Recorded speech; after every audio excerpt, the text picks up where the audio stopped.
আরে ধুর প্রচুর জ্যাম। আর আজকে ছুটি। এখনো হচ্ছে আমাদের হোটেল খুঁজতে থেকে আমরা এখনো বিচে যাওয়ার সবাইকে welcome back to my channel. আমি দিশা চলে এসেছি আবারও একটা নতুন ব্লগ নিয়ে আজকে তোমাদের কাছে। আজকে 15ই আগস্ট, প্রায় 3 দিনের ছুটি পড়েছে সবারই। আর সেই কারণেই আমি আর শুভজিৎ বাড়িতে বসে কি থাকা যায়, তাই আমি আর শুভজিৎ দুজনে মিলে চলে যাচ্ছি আবারও একটা নতুন রোড ট্রিপের উদ্দেশ্যে। ঘড়িতে এখন সকাল 7:48 বাজে আর আমরা কিন্তু বেরিয়ে যাচ্ছি জাস্ট চিড়িয়ামোড়টা ক্রস করেই ডানলপের দিকে। বেরিয়েই আমরা আগে প্রথমে চলে এসেছি চিড়িয়ামোড়ের ইন্ডিয়ান অয়েল পেট্রোল পাম্পে। আমরা কিন্তু ইন্ডিয়ান অয়েল থেকেই পেট্রোল ভরি। মোটামুটি আমরা কোথাও ঘুরতে গেলে অর্থাৎ কোনো রোড ট্রিপে গেলে কিন্তু আমরা সবার আগে গাড়ির ট্যাঙ্কিটা ফুল করিয়ে নিই। আর ঘড়িতে কিন্তু এখন সকাল 7:58 বাজে আর আমাদের পেট্রোল পাম্পে তেল ভরাতে পাক্কা 10 মিনিট লেগেছে। তেল ভরানো কমপ্লিট করে কিন্তু আমরা এখন সোজা চলে যাচ্ছি নিবেদিতা সেতুর কাছে, কারণ নিবেদিতা সেতু দিয়েই কিন্তু আজকে আমরা যাব। দেখতে দেখতে কিন্তু আমরা চিড়িয়ামোড় দিয়ে ডানলপ ক্রস করে চলে এসেছি নিবেদিতা সেতুতে। আজকের ওয়েদারটা কিন্তু একেবারে চরম একটা সুন্দর ওয়েদার হয়ে রয়েছে, একদম অসাধারণ। মেঘগুলো দেখেই কিন্তু মনে হচ্ছে পুজো প্রায় সামনে চলেই এসছে। জাস্ট ওয়েদার ভালো আছে বলতে বলতেই কিন্তু কিছুটা রাস্তা আসার পরেই আমরা বেশ প্রচণ্ড বৃষ্টির সম্মুখীন হলাম। তবে আমি মনে মনে কোথাও চেয়েছিলাম যে একটু আধটু বৃষ্টি হোক, কারণ আমরা যেখানে যাচ্ছি সেখানে যদি এরকম ভ্যাপসা গরম থাকে তাহলে একদম দিনটাই মাটি হয়ে যেত। বাট কোলাঘাট ঢোকার আগে যে ব্রিজটা পড়ে সেই ব্রিজের কাছাকাছি আসতেই কিন্তু আবার বৃষ্টি একেবারে বন্ধ হয়ে গেছে। আর ওয়েদারটা কিন্তু আবার সেই পুজো পুজো একটা ফিল দিচ্ছে। বাতাসে কিন্তু আমার কাছে পুজো পুজো একটা গন্ধ এসেই গেছে। আমরা এখন চলে এসেছি কোলাঘাটে আজকে আমাদের ব্রেকফাস্ট করব বলে, কারণ প্রচণ্ড সকালে ওঠার দরুন আমাদের দুজনেরই খুব খিদে পেয়ে গেছে। কিন্তু একবার দেখুন, ঘুরতে এসেও শুভজিতের অফিসের কাজ আর শেষ হচ্ছে না। এখনো শুভজিৎ বসে বসে অফিসের কাজ করছে। শুভজিৎ এখন মন দিয়ে অফিস করছে, কিন্তু আমার প্রচণ্ড খিদে পেয়ে গেছে, তাই আমি অর্ডার দিয়ে দিয়েছিলাম একটা ধোসা। আর শুভজিতের অর্ডারের অপেক্ষায় আমি বসেছিলাম। কি খাচ্ছ কি? অমলেট খাবে? কেন? ও আচ্ছা, ঠিক আছে। খিদে পেয়েছিল। হ্যাঁ, ভিডিও করতে গিয়েছি। আলু পরোটা নিলাম। তুমি না, তুমি বললাম অমলেট খাবে? হেলথ কনসিয়াস তো, সেই কারণে ধোসা খেয়েছি। ভালো ভালো, খাও খাও, হেভি জোর খিদে পেয়েছিল। কোলাঘাট থেকে কিন্তু আমরা ব্রেকফাস্ট করে বেরিয়ে যাচ্ছি তাজপুরের জন্য। আজকে আমরা যাচ্ছি তাজপুরে ঘুরতে, আমাদের ভ্যাকেশন কাটাতে। কি গো, 6 ঘন্টা মোটামুটি লাগবে। আরে ধুর প্রচুর জ্যাম। আর আজকে ছুটির দিন, সবাই কোনো না কোনো জায়গায় ঘুরতে এসছে। তা তুমি এখানে এসছো কেন? তুমি অন্য কোথাও যেতে পারতে। আমরা তো প্ল্যান করছিলাম তো অন্য জায়গায় যাওয়ার, কিন্তু বাড়িতে তুমি কাজ ভাবতে চলছে। পারছো তাজপুর যেতে আমাদের 6 ঘন্টা লাগছে, তাহলে দীঘা অন্য যেতে জায়গায় বরঞ্চ গেলে আমাদের কম সময় লাগবে। দীঘা যেতে আমাদের আরো কত ম্যাক্সিমাম সময় লোকের লাগবে? তো বাড়ির সামনে না, আমাদেরও বাড়ির সামনে। মানে সবারই বাড়ির সামনে। বাড়ি মানে কি, মানে সামনাসামনি 3-4 ঘন্টা ডিস্টেন্সে। ভালো লাগছে এতক্ষণ এইটুখানি রাস্তায় গাড়ি চালাতে। হ্যাঁ, এইটুখানি রাস্তায় এতক্ষণ ধরে গাড়ি চালাতে ভালো লাগছে। অনেকক্ষণ ধরেই তো এই রাস্তা দিয়ে ঘুরে করছি। খুব বোর লাগছে। প্রায় মোটামুটি 6 ঘন্টা আমরা হতে চললো। 8টায় বেরিয়েছি, 2টো বাজতে যায়, আমরা এখনো পৌঁছাতে পারিনি। এখনো গুগল ম্যাপ দেখাচ্ছে মোটামুটি 40 মিনিট পৌঁছাতে আমাদের লাগবে। দেখা যাক কতক্ষণে। তারপরে হচ্ছে আমাদের হোটেল দেখতে হবে। আমরা হোটেল এখনো বুক করিনি, সেটাও আমরা পাবো কিনা এটা হচ্ছে একটা বড় ব্যাপার, যে আমরা হোটেল পাবো কিনা, কারণ বড় কাহিনী। হোটেল আমরা এখনো বুক করিনি। তাও গুগলে যা দেখলাম, বলি প্ল্যান না করে আগে থেকে আসা এই ছুটির বড় ছুটিতে কি করব, প্ল্যান করা সাকসেসফুল হচ্ছিল না, কারণ আমরা কোথাও কিছু পাচ্ছিলাম না। আর আমরা প্ল্যান করেছি জাস্ট বৃহস্পতিবার দিনকে আমরা প্ল্যান করেছি, না বুধবার আমরা প্ল্যান করেছি যে আজকে আমরা আসবো। আর সেটার জন্য তুমি দায়ী, তোমার অফিস। এনিওয়ে সবাইকে এটাই বলার যে দীঘা, মন্দারমণি, তাজপুর এলে ভাই আগে থেকে হোটেল বুকিং করে এসো, অন্তত ছুটির দিনে, ছুটির দিনগুলো। এখন আর আমরা গুগল ছুটির থেকে দিনগুলোয় আর হচ্ছে একটু ভোর ভোর বেরিও, আর গুগল তাহলে একটু শান্তিতে যেতে পারবে। গুগলে আমরা আজকে তো আমরা ভোরবেলা বেরোবো বলেও তো 8টায় বেরোলাম। বেরিয়েছি। আমাদের মোটামুটি 6টায় বেরোনোর কথা ছিল, 2 ঘন্টা আমরা সেখানেও লেট। আমরা 2 ঘন্টা ধরে বেরোতে পারিনি, 2 ঘন্টা ধরে মোটামুটি আমরা 2 ঘন্টা লেট। আমরা ভেবেছিলাম যে 6টায় বেরোবো, 5টায় প্রথমে ভেবেছিলাম, তারপরে তাজপুর শুনে আমরা ভাবলাম যে 6টায় বেরোবো। তা 6টা হয়ে গেল আমাদের, 8টা বেরোতে বেরোতে আমি 5:30টায় উঠেছি। তোমার জন্য লেট হয়ে গেছে। ম্যাপ পুরো লাল দেখাচ্ছে। হ্যাঁ, ম্যাপ এখান থেকে পুরোই লাল রয়েছে। আর মোটামুটি গুগলে আমরা যেইটুখানি হোটেল দেখলাম সবই 7,000-8,000 টাকা একদিনের ভাড়া বলছে, এর কমে কিছু নেই। হ্যাঁ, কমে আছে, সেগুলো একটু এদিক ওদিক খুঁজতে হবে। কিন্তু আগে থেকে বুকিং করলে হয়তো কমেই পাওয়া যেত। এখন গিয়ে খুঁজতে হবে। এটা হচ্ছে একটা বড় প্রজেক্ট আমাদের কাছে, মানে 6 ঘন্টা 6.5 ঘন্টা জার্নি করার এটা পর। যারা আমাদের মতো ধরুন হুজুগে পাবলিক, তাদের জন্য একটা বিশাল ব্যাপার না, ব্যাপার মানে কি তাদের জন্য একটা অনেক কিছু মানে চাপেরও ব্যাপার, জানতে পারবেন যে হ্যাঁ কিভাবে হোটেল কি পাওয়া যায় কি আদৌ যায় না, সবকিছুই আছে। এখন মিলিয়ে ঝুলিয়ে ঘটনা হচ্ছে যে 6-7 ঘন্টা জার্নি করার পর এই তাজপুর যাওয়ার জন্য আবারও আমাদেরকে হোটেল একটা খুঁজতে হবে। দেখা যাক বাকি হোটেল কতক্ষণে খুঁজে। রাস্তার অবস্থা, যেখানে গাড়ি নড়ছে না, শয়ে শয়ে গাড়ি দাঁড়িয়ে রয়েছে, যত লোক আছে সবাই মনে হয় শুধু এই দীঘা তাজপুরেই চলে এসছে। এত ভিড় এত ভিড়, অবশ্য কিছুটা কারণ দীঘার জগন্নাথ মন্দিরের জন্যও রয়েছে। তো 18 বাজে, আর এই হচ্ছে আমরা এখন সবে এসছি তাজপুরে যেখানে হোটেলগুলো রয়েছে। এখনো হচ্ছে আমাদের হোটেল খুঁজতে হবে। 2:18 বাজে, আমরা 8টায় মোটামুটি স্টার্ট করেছি, 2:18 বাজে। এখন আমরা সবে তাজপুরে যেখানে হোটেলগুলো আছে সেখানে এসছি। এখান থেকে এখন খুঁজতে হবে যে কোন হোটেলে আমরা যাব। আর মোটামুটি আসতে প্রায় 6 ঘন্টার উপর লেগে গেল। তার কারণ হচ্ছে যে প্রচন্ড রাস্তায় ভিড়, প্রচন্ড রাস্তায় জ্যাম। আর শুধু এটা কিন্তু গাড়ির জন্যই জ্যাম, এত গাড়ি এসছে, এত লোক এসছে, সেই কারণেই কিন্তু প্রচন্ড জ্যাম, আর অন্য কিচ্ছু নয়। চলুন তাহলে এবার হোটেলটা খোঁজা যাক।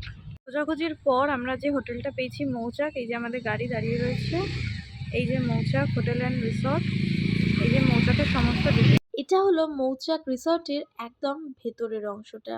এখানে কিন্তু বাচ্চাদের খেলার জন্য অনেক রকম অ্যাক্টিভিটির জিনিস রয়েছে। আর এই বাঁদিকে যেটা দেখছেন এটা হলো মৌচাকের রিসেপশন। এই রিসর্টে কিন্তু ওই যে দূরে দেখছেন ওখানেই সুইমিং পুল আছে, ওখানে আমি আপনাদেরকে একটু পরে নিয়ে যাচ্ছি। এই রিসর্টটা সকালবেলাতে ঠিক যতটা সুন্দর লাগছে, আমার আশা রাত্রেবেলা কিন্তু এর থেকে আরও বেশি অনেক সুন্দর লাগবে। আর রিসর্টে কিন্তু প্রত্যেকটা রুমে কটেজ এর আকারে ছোট্ট ছোট্ট একটা সিঙ্গেল ইন্ডিভিজুয়াল রুম করে রয়েছে। আর ওই যে দেখছেন সবাই কিন্তু অলরেডি সুইমিং পুলে নেমে গেছে। এই ডান দিকের এই রুমটাই হচ্ছে আমাদের রুম। এখানে বসার জন্য কিন্তু বাইরেতেই 2টো টেবিল আর একটা চেয়ার রয়েছে। আমাদের তাজপুরের রুমের বেডটা কিন্তু বেশ বড়, একসাথে প্রায় 3 জন শোয়া যেতেই পারে। সাথে 2টো চেয়ার রয়েছে, একটা টেবিল রয়েছে, একটা ওয়ার্ড্রপ রয়েছে, একটা টিভি রয়েছে, আর এরকম বড় একটা সুন্দর কিন্তু আয়না রয়েছে। আর যেটা আমাদের সব থেকে বেশি ইম্পর্টেন্ট সেটা কিন্তু হচ্ছে এই রুমে একটা ফ্রিজ রয়েছে। এই ফ্রিজে কিন্তু আপনি চাইলে বিয়ার, কোল্ড ড্রিঙ্কস, জল সব কিছুই রাখতে পারছে। মৌচাকের ওয়াশরুমটাও কিন্তু বেশ বড় আর বেশ পরিষ্কার। এখানে ওয়েস্টার্ন টয়লেট রয়েছে, আর সাথে কিন্তু গিজার রয়েছে, আপনার শাওয়ার রয়েছে, সব কিছুই কিন্তু এখানে রয়েছে। 3:30 বাজতে যায়, আমরা 2:18, 19-এ কিন্তু তাজপুরে ঢুকে গেছি। তারপরে আমাদের রুম খুঁজতে খুব একটা দেরি হয়নি। আমরা মোটামুটি গুগল থেকে কিন্তু আমাদের রুম খুঁজে আসছিলাম। আসার পর এখানে এসে কিন্তু আমরা রুমগুলো নিজেদের চোখে দেখে তারপরে আমরা সিলেক্ট করেছি, কারণ আমরা গাড়িতে আস্তে আস্তেই বুঝতে পারছিলাম যে আমাদের যে সময় আমরা পৌঁছাবো ভেবেছিলাম তার থেকে অনেকটা বেশি সময় চলে গেছে। সেই কারণেই আমরা গুগলে খুঁজতে খুঁজতে এখানে এসে আমরা কিন্তু এই রুমটা সিলেক্ট করেছি। রুমটা কিন্তু বেশ ভালো, বেশ সুন্দর। আর এই রুমটার ভাড়া আমাদের কিন্তু 3,000 টাকা পড়েছে, শুধুমাত্র রুমের ভাড়া। খাওয়া দাওয়া কিন্তু এখানে আলাদা। আমরা এখন চলে এসেছি লাঞ্চ করতে। লাঞ্চে নিয়েছিলাম ভাত, ডাল, আলু পোস্ত, পমফ্লেট মাছ, পার্শে মাছ ইত্যাদি। এই হোটেলের সুইমিং পুলটা কিন্তু বেশ বড়। সুইমিং পুলের ওই পাশে দেখছেন, ওই দিকটা হচ্ছে কিন্তু খাওয়ার জায়গা। এই যে এটা হচ্ছে সুইমিং পুলটা। সুইমিং পুল, এখানে আপনি চাইলে বসে ড্রিঙ্কস করতে পারেন, বিভিন্ন রকম খাবার দাবারও খেতে পারেন। এটা হচ্ছে সুইমিং পুলটা। আরে সাঁতারটা কাটো। সাঁতার কাটতে হলে তো আমাকে সুইমিং পুলে যেতে হবে। এই বাচ্চাদেরটাই কাটো। এইগুলোতে আমি সাঁতার কাটতে পারি না। আমার সাঁতার কাটতে হলে তো গঙ্গায় যেতে হবে। ছোটখাটো জায়গায় সাঁতার কাটতে আমাকে সাঁতার কাটতে গেলে গঙ্গায় যেতে হবে, যেখানে করে প্রপার সাঁতার কাটা যায়। তুমি কি এমভাবে ওখানেই বসে থাকবে নাকি? আমার এর থেকে বেশি কিছু করার নেই, তার কারণ আমি ওদিকে যেতে পারছি না, আর বাচ্চাদেরটাই আমার হচ্ছে না। আমি পুরো মিডিলের পাবলিক। তাই সকাল থেকে তাজপুরে আসার পর থেকে আমরা এখনো বিচে যাওয়ার মতো সময় পাইনি। এত দেরি করে প্রথমে এসেছি, তারপরে খেয়ে দিয়ে ঘুমিয়ে আলটিমেট এখন সন্ধ্যা হয়ে গেছে। এখন আমরা বিচে যাব, তারপরে গরমের জন্য আমরা কিছুটা বিচে যাইনি, তো এখন আমরা বিচে যাব। তো চলো তাহলে এখন বিচের দিকে যাওয়া যাক, যে কারণে অ্যাকচুয়ালি তাজপুর আসা। তো আমরা এখন বিচ ধরে হাঁটতে হাঁটতে কিন্তু চলে এসেছি এই তাজপুরের যে শ্যাক্সগুলো রয়েছে সেইখানে। একটা শ্যাক্সে আমরা যাব আর দেখবো এখানে কি কি খাবার দাবার পাওয়া যায়। প্রত্যেকটা শ্যাক্স ঘুরে দেখার পর আমরা সব থেকে যে ফাঁকা শ্যাক্সটা আছে আমরা এখন সেই শ্যাকেই চলে এসেছি, কারণ আমরা খুব একটা ভিড়ভাড়টা পছন্দ করছিলাম না। আর দেখতেই পাচ্ছেন এই শ্যাকে কিন্তু একমাত্র শুধু প্রথমে আমরা দুজনেই এসেছি, আর কিন্তু এখনো অবধি কেউ নেই।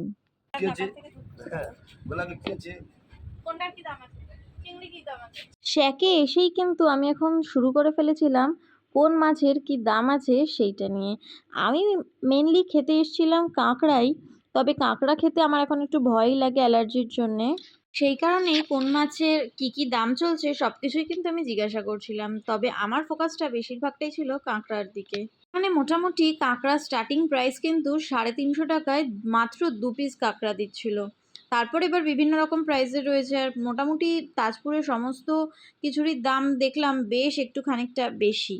সি বিচে কিন্তু আমি শুধুমাত্র ঘুরতে আসি কাঁকড়া খাওয়ার লোভে, সেটা যে কোনো সি বিচেই হোক না কেন। আমার শুধু সি বিচ ঘুরতে যাওয়ার কারণই হচ্ছে এরকম সুন্দর করে কাঁকড়া খাবো সেই লোভের জন্যে, কারণ এরকম কাঁকড়া খেতে আমি খুব ভালোবাসি। এটা হলো আমাদের মৌচাকের রাত্রেবেলার ভিউ। মৌচাকের রাত্রেবেলার ভিউটাও কিন্তু অসাধারণ। আপনি যদি হোটেলে থাকেন আপনাকে কিন্তু হোটেল থেকে কোথাও বেরোতে হবে না, জাস্ট গেট দিয়ে ঢুকলেই কিন্তু আপনি একটা অন্য জগতে পৌঁছে যাবেন, একটা অন্য ভালো লাগার মধ্যে পৌঁছে যাবেন। রিল্যাক্স করার জন্য কিন্তু এরকম একটা সুন্দর রিসর্ট বেশ ভালো লাগে। আমরা তাজপুরের সি বিচ থেকে কিন্তু ঘুরে চলে এসেছি। বাইরে দাঁড়িয়ে আমি ভিডিও করার চেষ্টা করছিলাম, কিন্তু বাইরে দাঁড়িয়ে খুব একটা ভিডিও করতে পারছিলাম না, কারণ মিউজিক চলছে আমাদের সুইমিং পুলে। সেই কারণে কিন্তু আমি একটা কপিরাইট খেয়ে যাবো যদি আমি ইউটিউবে ব্লগ আপলোড করি সেই ক্ষেত্রে। তো আমি এখন দাঁড়িয়ে রয়েছি আমার রুমের মধ্যে, আর মোটামুটি তাজপুরের বিচ ঘোরা কমপ্লিট।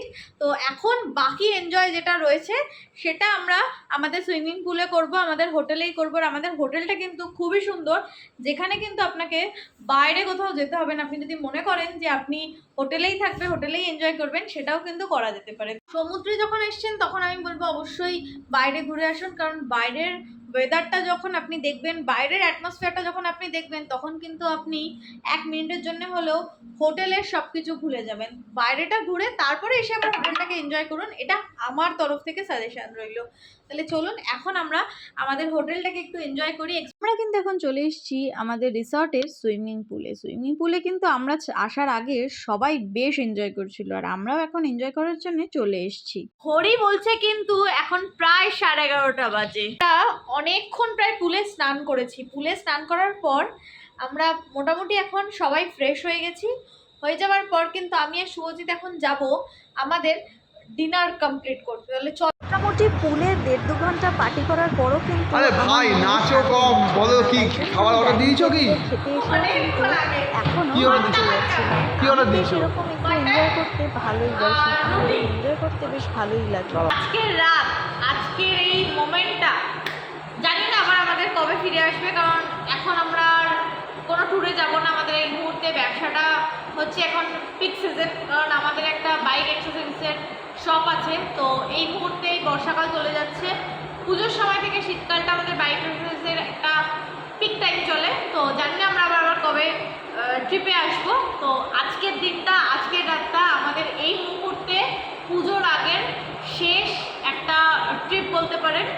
তো সেই কারণে এখন এনজয় করার টাইম। আর প্লেট মাটন হবে, একটু দেখুন না। আর আমরা এখন আমাদের ডিনারে নিয়েছি হচ্ছে রুটি আর মাটন কষা। আমরা সকালেই ভেবেছিলাম এই মাটন কষাটা খাবো, কিন্তু সকালে হয়নি, সেই জন্য এখন আমরা রুটি আর মাটন কষা আমাদের ডিনারে আছে। আজকের ব্লগটা এখানেই শেষ করলাম। যদি আমার ভিডিওটা কোথাও ভালো লেগে থাকে তাহলে অবশ্যই একটা লাইক আর সাবস্ক্রাইব করে দেবে। বাকিটা এখন আমরা খাওয়া দাওয়াতে কনসেন্ট্রেট করি, আর বাকিটা তারপরে আমাদের পুলে যেইটুখানি আছে সেইটুখানি আমরা এনজয় করবো।